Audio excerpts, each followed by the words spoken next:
दोस्तों नमस्कार। मकर राशि वाले मेरे मित्रों, आप सभी का आपके अपने YouTube चैनल में बहुत बहुत स्वागत है। इस पितृपक्ष में भूल कर भी मत करना ये 3 काम, वरना आपके पितृ आपसे क्रोधित होंगे, दुखी होंगे, आपको श्राप देंगे और आपके जीवन में बर्बादी और तबाही शुरू हो जाएगी। ये कोई साधारण काम नहीं है जिनके बारे में हम आपको बताने जा रहे हैं। साधारण तौर पर तो लोग जानते ही हैं कि पितृपक्ष में क्या करना है और क्या नहीं करना है, लेकिन लोगों को गहराई से विषयों का ज्ञान नहीं है। विशेष बातें लोगों को असल में पता ही नहीं होती हैं, क्योंकि हमारे पुराणों में तो इन सब बातों का विस्तार से वर्णन किया गया है, लेकिन अधिकतर लोग इस संसार में ऐसे हैं जो ना तो पुराणों का अध्ययन करते हैं और ना ही पुराणों के विषय में गहराई से कुछ समझते हैं और जानते हैं। इसी वजह से कही सुनी बातों को ही सुनते रहते हैं और मानते रहते हैं और जीवन में परेशानियों से कभी मुक्त नहीं होते हैं। तो आज के इस वीडियो में हम आपको ब्रह्म पुराण, विष्णु पुराण और गरुड़ पुराण में बताई गई 3 महत्वपूर्ण बातों के बारे में बताएंगे, जिन्हें भूल कर भी आपको पितृपक्ष में नहीं करना है। क्योंकि इन 3 कार्यों को करने के बाद यदि आप पितरों का श्राद्ध भी कर देते हैं, सही तरह से पिंडदान और तर्पण आदि भी करते हैं, सारे कर्मकांड करने के बाद भी आपको पितरों का श्राप लगता है, आपके पितर आपसे नाराज हो जाते हैं। इसी वजह से कई बार आपने यह सुना होगा कि सब कुछ ठीक तरह से करने के बाद भी, विधि विधान से श्राद्ध आदि कर्म करने के बाद भी पितृदोष समाप्त नहीं हो रहा है, क्योंकि लोगों को सही बातों का ना तो ज्ञान है और ना ही उन्हें किसी ने बताया है। तो ऐसे में आपको यह वीडियो अवश्य देखना चाहिए, क्योंकि इस वीडियो में आपको विषयों को गहराई से बताया जा रहा है और इस वीडियो की हर एक बात शास्त्रीय पद्धति पर आधारित है। साथ ही साथ दोस्तों, हम आपकी राशि के जातकों के लिए विशेष तौर पर ग्रह गोचर के आधार पर यह भी बताएंगे कि कौन सी हैं वो घटनाएं जो आने वाले 3 से 4 दिनों में आपके जीवन में घटित होने जा रही हैं, जिसके अनुसार आपको अपने जीवन को व्यवस्थित कर लेना चाहिए। जी हाँ दोस्तों, तो वीडियो बेहद ही खास है और आपकी राशि के जातकों के लिए यह एक संजीवनी बूटी के समान जानकारी लेकर आया है। तो आपका यह दायित्व बनता है कि इस वीडियो को आप पूरा देखें, शुरू से लेकर अंत तक वीडियो की हर एक बात को समझने का प्रयास करें और अपने जीवन में इन बातों को शामिल करें। इससे आपके जीवन में 100% बदलाव आएगा, इस बात की हम गारंटी देते हैं। तो बिना समय खराब किए चलिए आज के इस वीडियो को शुरू करते हैं। लेकिन वीडियो प्रारंभ करने से पहले आपसे एक विनम्र निवेदन है कि कमेंट में पूरे भक्ति भाव के साथ जय मां भद्रकाली अवश्य लिखें। माता का सीधा प्रेम और आशीर्वाद आपको प्राप्त होगा। याद रखें, जिनके साथ हैं माता भद्रकाली, उनका कोई बाल भी बांका नहीं कर सकता है। पितृपक्ष वर्ष का वह समय होता है जब इंसान अपने उन पुरखे पूर्वजों के संपर्क में आता है जो अब इस संसार को छोड़कर जा चुके हैं, लेकिन स्वयं भगवान विष्णु के द्वारा उन पुरखे पूर्वजों को इतनी शक्ति प्रदान कर दी गई है कि वे अब देवता बन चुके हैं और पितृलोक में वास करते हैं। तो धार्मिक मान्यताओं के अनुसार ऐसा माना जाता है कि पितृपक्ष के दौरान जब सूर्य का प्रकाश धरती को छूता है तो उस प्रकाश में पितृ ऊर्जा भी समाहित होती है और यह पितृ ऊर्जा धरती पर चारों ओर बिखर जाती है। इसका मतलब यह हुआ कि आपके पितृ सूर्य की किरणों के माध्यम से आपसे संपर्क करने की कोशिश करते हैं। वहीं विष्णु पुराण में यह कहा गया है कि पितृ हमारे किसी न किसी माध्यम से हमसे सीधे संपर्क करने की कोशिश भी करते हैं। इसका उदाहरण यह है कि पितृ गाय या कुत्ता या फिर किसी भिखारी या फिर किसी महिला के रूप में आपसे संपर्क स्थापित कर सकते हैं और आपके मन के भावों को पढ़ने की कोशिश करते हैं। तो ऐसे में यह बहुत महत्वपूर्ण हो जाता है कि जब आपके दरवाजे पर कोई जानवर या फिर कोई भिखारी आता है तो आप भूले से भी उसका अपमान ना करें, क्योंकि कहीं ना कहीं पितृ ऊर्जा उसके शरीर में समाहित होगी। अब इसका मतलब यह तो नहीं है कि सीधे तौर पर कोई पितृ ही आपके रूप बदलकर जानवर के रूप में आ जाएंगे। इसका मतलब यह हुआ कि उस जानवर के शरीर में, मन मस्तिष्क में पितृ ऊर्जा का थोड़ा बहुत अंश निश्चित तौर पर समाहित होगा। यह जो समझ है, यह जो लेन देन है, यह हम इंसानों के समान नहीं है। यह ऊर्जाओं का बदलाव है और ऊर्जाओं की समझ है। तो आप चाहे अपने पितरों के विषय में अपने मन में कोई विचार भी लेकर आएंगे तो वे आपके विचार आपकी पितृ ऊर्जा ग्रहण कर लेगी। इसका मतलब यह नहीं कि आप जब कुछ बोलेंगे या जब कुछ करेंगे तभी आपके पितरों को पता चलेगा। तो अब ऐसे में आपको यह करना है कि आपके दरवाजे पर यदि कोई जानवर आता है, कोई भिखारी आता है या कोई महिला मदद मांगने के लिए आती है तो आपको उसकी तत्काल मदद कर देनी चाहिए अपनी क्षमता के अनुसार। इससे आपके पितृ प्रसन्न होते हैं। जी हाँ दोस्तों, साथ ही साथ कुछ छोटे छोटे कार्य और हैं जिन्हें करने से आप अपने पितरों का भरपूर प्रेम और आशीर्वाद प्राप्त कर सकते हैं। सबसे बड़ा कार्य जो आपको नित्य करना होगा वह है कि आपको दक्षिण दिशा में गाय के घी का एक दीपक नित्य जलाना होगा। शाम के समय यह दीपक आप जलाएं और याद रखें कि दीपक आपको घर की दक्षिण दिशा में ही रखना है। इससे आपके पितृ बहुत प्रसन्न होंगे। इस कार्य से पितरों का ऊर्जा वर्धन होता है और आपके पितृ ऊर्जा ऊर्ध्वगामी हो जाती है, यानी आपके पितरों को मुक्ति प्राप्त करने में मदद मिलती है। ऐसे में आपकी राशि के जातकों के लिए एक महत्वपूर्ण कार्य है जो आपको नित्य करना चाहिए। वह कार्य है कि आप किसी गाय को हरी घास नित्य खिलाएं इस पितृपक्ष में।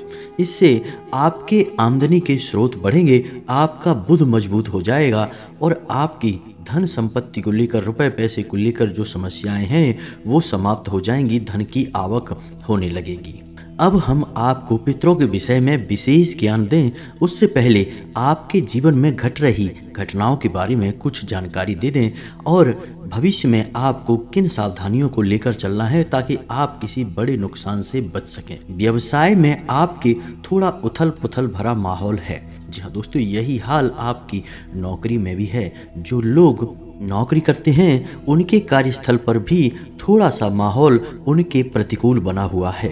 तो आपको बहुत ही सकारात्मकता के साथ अपने कार्यस्थल पर कार्य करना होगा और लोगों से जितना हो सके उतना कम से कम चर्चा या बात करें। अब रही बात व्यापारिक स्थलों पर, तो वहाँ पर भी व्यापार में थोड़ी सी स्थिति उतार चढ़ाव वाली है। ये यूँ कहें कि स्थिति कठिन बनी हुई है। व्यापार को चला पाना मुश्किल हो रहा है। ऐसे में आपको व्यापार से जुड़ा कोई भी बड़ा निर्णय अचानक से नहीं लेना है।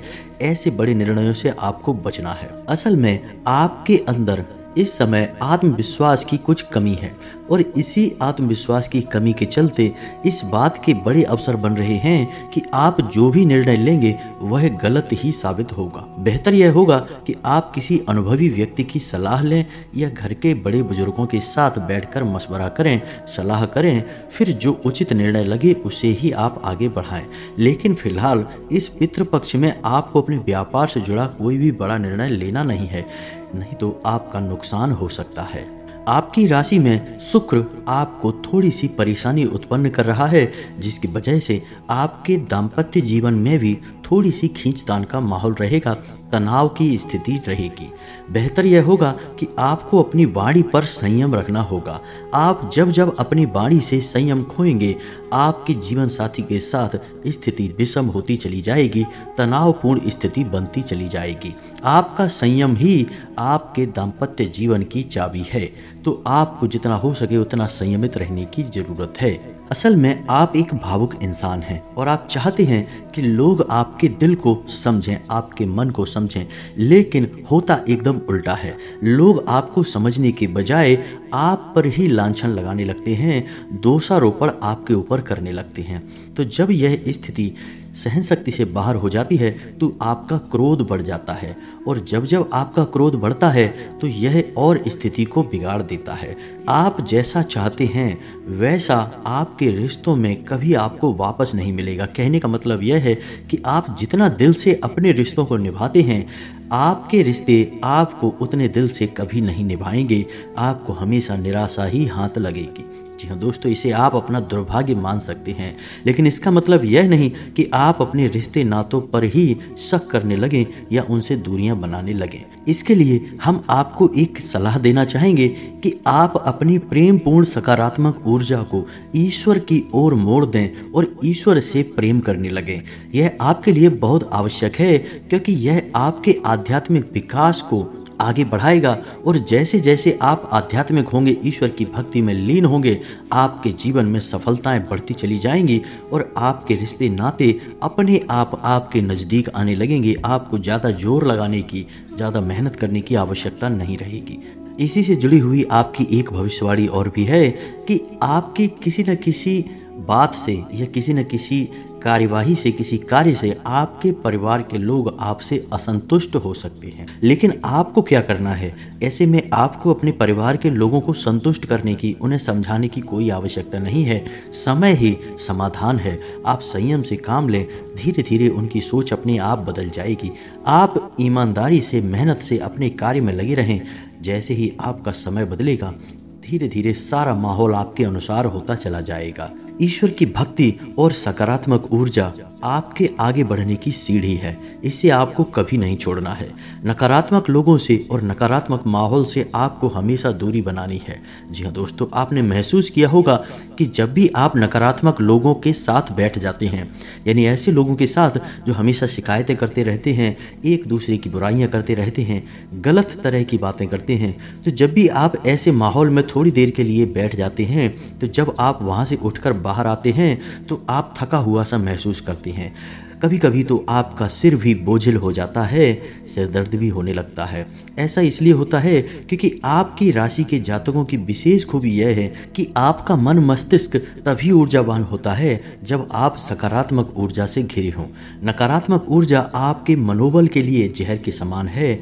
आपकी ऊर्जा को यह सोख लेता है। तो ऐसे में आपको अपने माहौल को चुनना है, ईश्वर की भक्ति को चुनना है। असल में अभी जो समय चल रहा है, ग्रहों की जो चाल है, उसके अनुसार होगा यह है कि आप लोगों के साथ चर्चा में शामिल होंगे, लेकिन जैसे ही आप अपना पक्ष रखना शुरू करेंगे, स्थिति विवाद में बदलने लगेगी और धीरे धीरे यह स्थिति झगड़े का रूप लेने लगेगी। तो बेहतर यह होगा कि आपको लोगों से अधिक चर्चा करने से बचना है और जितना हो सके उतना एकांत प्रिय रहें और अपने कार्य पर फोकस करते रहें। जी हाँ दोस्तों, आपको इस समय किसी भी प्रकार की यात्रा करने से भी बचना है। यात्रा आपके लिए नुकसानदायक होने वाली है। अगर आप अपने संबंधों में मर्यादा बनाकर रखेंगे, ज़्यादा आगे नहीं बढ़ेंगे, ज़्यादा नहीं बोलेंगे, शांत रहेंगे, तो लोग आपसे प्रभावित रहेंगे और आपसे प्रेरित भी होंगे। जी हाँ दोस्तों, तो ये तो थी कुछ सावधानियाँ जो आपको आने वाले 3 से 4 दिनों तक रखनी है। और एक और महत्वपूर्ण बात जो हम आपको बताना भूल गए कि आपके शरीर के कमर से निचले हिस्से में, यानी कमर और कमर से निचले हिस्से में कुछ तकलीफ हो सकती है। किसी दुर्घटना या फिर किसी छोटी मोटी घटना की वजह से आपको तकलीफ हो सकती है, चोट लग सकती है, हानि प्राप्त हो सकती है। तो थोड़ा सा आपको संभल के रहने की आवश्यकता है। साथ ही साथ दोस्तों, हम आपको एक सलाह देना चाहेंगे कि आप जितना हो सके उतना योग और प्राणायाम को अपने जीवन में शामिल करें। आध्यात्मिकता को अपने जीवन में शामिल करें। आप जितने आध्यात्मिक होंगे, आप जितने सकारात्मक होंगे, आपका जीवन उतना ही सुंदर होता चला जाएगा और आपको मनचाही सफलताएं प्राप्त होती चली जाएंगी। आपकी राशि के जातकों को कुछ ऐसे कार्य हैं जो भूलकर भी नहीं करने चाहिए। पहला, मांसाहार, यानी मांसाहार आपके लिए जानलेवा है। आपको बर्बाद कर देगा, जीवन में कभी भी आपको आगे नहीं बढ़ने देगा। शराब का सेवन आपको भूल कर भी नहीं करना है और नकारात्मक लोगों के साथ आपको भूल कर भी संगत नहीं करनी है। इन 3 कार्यों को आपको कभी भी नहीं अपनाना है। यदि आप इन कार्यों में से किसी एक को भी अपने जीवन में शामिल रखेंगे, आपकी बर्बादी तय है। तो ये तो थी आपकी राशि के बारे में कुछ विशेष बातें जिनका आपको ख्याल रखना है और आने वाले समय को आप इन बातों के अनुसार प्लान कर सकते हैं, विचार कर सकते हैं। अब बताते हैं कि वो 3 खास बातें जो आपको इस पितृपक्ष में भूल कर भी नहीं करनी है। तो ध्यान से सुनिए दोस्तों। पहला, कि आपको अपने पितरों का भूल कर भी अपमान नहीं करना है। अब पितरों में वे पितर जो इस संसार को छोड़कर जा चुके हैं, वे तो शामिल हैं ही, उनके लिए तो आप कुछ कहेंगे नहीं, लेकिन आपके घर के बड़े बुजुर्ग, जी हाँ दोस्तों, आपको उनका विशेष ख्याल रखना है। भूले से भी उनके लिए कोई भी गलत बात आपके मुख से ना निकले, क्योंकि आपके घर के बड़े बुजुर्गों को भी आपके पितरों का ही रूप माना जाएगा और उनका अपमान आपके पितरों का अपमान माना जाएगा। दूसरा कि जो चीजें जमीन के नीचे से निकलती हैं खाने पीने की, उन चीजों को आपको नहीं खाना है, जैसे कि चुकंदर, सलजम, गाजर, मूली या फिर अरवी आदि की सब्जी। आपको इन चीज़ों को नहीं खाना है। इनको खाने से पितृ नाराज हो जाते हैं। इसका कारण यह है कि पितृपक्ष में जमीन को किसी भी कीमत पर खोदना नहीं चाहिए, क्योंकि सूर्य की किरणों में जो पितृ ऊर्जा समाहित होती है वह असल में जमीन में समाहित हो जाती है, और जब आप जमीन को खोदते हैं तो इससे वह पितृ ऊर्जा नाराज हो जाती है और आपको श्राप देती है। जी हाँ दोस्तों, इसका वर्णन ब्रह्म पुराण में स्पष्ट तौर पर बताया गया है कि पितृपक्ष में जमीन से निकली हुई चीजों का उपभोग भूल कर भी नहीं करना चाहिए और ना ही जमीन को खोदना चाहिए। जी हाँ दोस्तों, इसी प्रकार किस धातु के बर्तन में भोजन बनाना है और खाना है, इसका भी विशेष विधि विधान है। लोहे के बर्तन में ना तो खाना बनाना चाहिए और ना ही खाना चाहिए। लोहे के सामान का प्रयोग खाने पीने की वस्तुओं के साथ करना वर्जित है, तो ऐसा भी आपको नहीं करना है। आप लोहे के अलावा किसी भी अन्य धातु के बर्तन का प्रयोग खाने पीने में कर सकते हैं। जी हाँ दोस्तों, इसी के साथ साथ किसी भी महिला का भूल कर भी अपमान पितृपक्ष में नहीं करना है, अन्यथा पितृ नाराज होते हैं, क्रोधित होते हैं, आपको श्राप दे देते हैं। जी हाँ दोस्तों, इसी के साथ साथ यदि आप किसी तीर्थ स्थान पर जाने का प्लान कर रहे हैं तो पितृपक्ष में किसी भी तीर्थ स्थान पर ना जाएं, यह वर्जित होता है। पितृपक्ष के पश्चात ही आप किसी तीर्थ स्थान पर जाने की योजना बनाएं।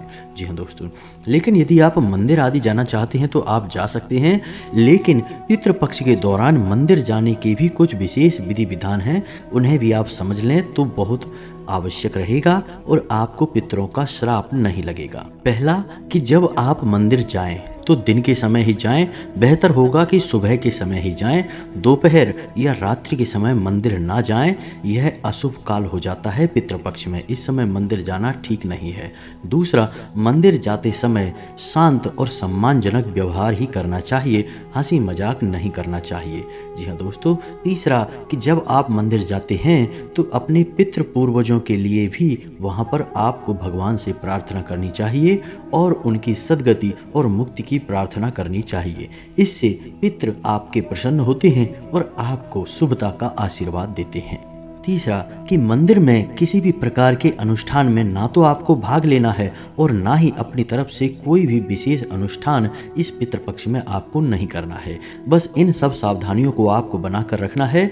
इसके बाद आपके पितृ आपसे हमेशा प्रसन्न रहेंगे, आपको आशीर्वाद देंगे। अब जाते जाते आपको एक ऐसी विशेष जानकारी देते जाते हैं जिससे आपका यह पितृपक्ष सफल हो जाएगा और निश्चित तौर पर आपके पितृ आपको आशीर्वाद देंगे। जी हाँ दोस्तों, तो आप ध्यान से सुने कि आपको क्या करना है।